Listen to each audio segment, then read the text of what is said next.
matinding lihim ang hukbong dagat ng Pilipinas, MPAC, ang unang missile-equipped vessels ng bansa, at ang Philippine Coast Guard, kasama ang US Special Forces, ay naghahanda na para sa isang laban na hindi natin inaasahan. Laban sa agresibong kilos ng China sa West Philippine Sea, masasabi na ba nating proud tayo sa ginagawa ng ating gobyerno? Ngayon pa lang, tinatapos na ng PropMech Corporation ang bagong henerasyon ng MPAC.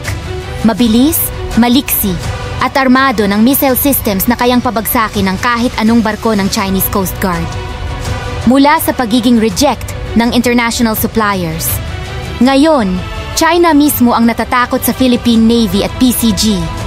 Kasabay nito, ang Philippine Coast Guard ay nakikipagtulungan sa mga eksperto ng US para hasain ang kanilang mga taktika sa pagharap sa mga non-compliant vessels na maaaring maghasik ng gulo sa ating karagatan. Ano kaya ang magiging reaksyon ng China kapag inilunsad na ang mga bagong armas na ito?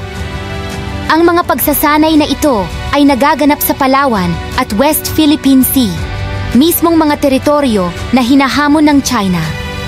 Pero, gaano na kaya kahanda ang ating militar para protektahan ang ating bansa? Comment down below kung tingin nyo handa na tayo o kulang pa. Simulan natin sa Multipurpose Attack Craft o MPAC. The project was doomed to fail in 2009 until a miracle happened.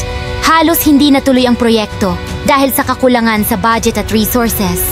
Lahat ng foreign suppliers ayaw tanggapin ang project. Ba't daw masyado mababa ang budget? Pero may isang kumpanya na tumanggap ng hamon. Ang PropMech ay nakapagbigay ng mabilis at abot-kayang solusyon sa ating hukbong dagat. Mula sa simpleng fast attack boats, naging missile-capable vessels na ngayon. Ang MPAC, ang unang ganitong klase ng barko na made in the Philippines. Ibig sabihin, atin ito. Nakaka-proud, diba?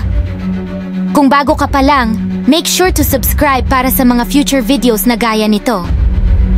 The Multipurpose Attack Craft made history in 2018 with the successful launch of its maiden missile. Isang malinaw na pahayag na hindi na tayo aasa lang sa lumang teknolohiya. Ang MPAC Mk3 na dinevelop para sa territorial defense ay ipinakalat sa mga kritikal na lugar tulad ng Palawan at Mindanao, mga lugar na malapit sa West Philippine Sea, kung saan nagsisimula ang tensyon sa pagitan ng Pilipinas at China. Pero eto ang exciting part. PropMech ay handa ng mag-supply ng mas advanced na bersyon ng MPAC. Mas mabilis, mas maliksi, at mas deadly. Ito na kaya ang unang hakbang ng Pilipinas na magkaroon ng sariling defense industry. Ano sa tingin nyo? Pero hindi lang ang Navy ang handa. Ang Philippine Coast Guard, katuwang ang US Special Forces, ay may sariling hakbang para protektahan ang ating karagatan. From October 1st to 18th, they were conducting small vessel defensive tactics course sa Palawan, kung saan pinag-aralan nila kung paano harapin ang mga non-compliant vessels, mga barkong ayaw sumunod sa mga regulasyon at posibleng magdulot ng gulo. Ang tanong, magiging sapat ba ang kanilang mga taktika para pigilan ang mga insidente ng harassment na ginagawa ng China sa West Philippine Sea? Kasabay nito, naganap din ang exercise, Sama-Sama, isang naval exercise na pinangunahan ng Pilipinas at US, kasama ang iba pang mga bansa tulad ng Japan, Australia at Canada.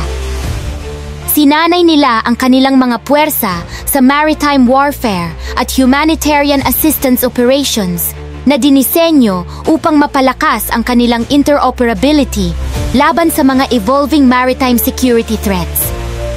Ang tanong, paano nga ba makakaapekto ang mga pagsasanay na ito sa aktwal na sitwasyon sa West Philippine Sea? At sapat na ba ang mga hakbang na ito para sa isang posibleng malawakang labanan sa hinaharap? Sa likod ng mga eksenang ito, unti-unti nang nagiging malinaw, handa ang Pilipinas kasama ang kanilang mga kaalyado na protektahan ang kanilang teritoryo. Pero ang malaking tanong, magiging sapat na ba ang mga MPAC at mga taktikang natutunan ng PCG mula sa US Special Forces upang mag-isip-isip ang China sa kanilang pangbubuli?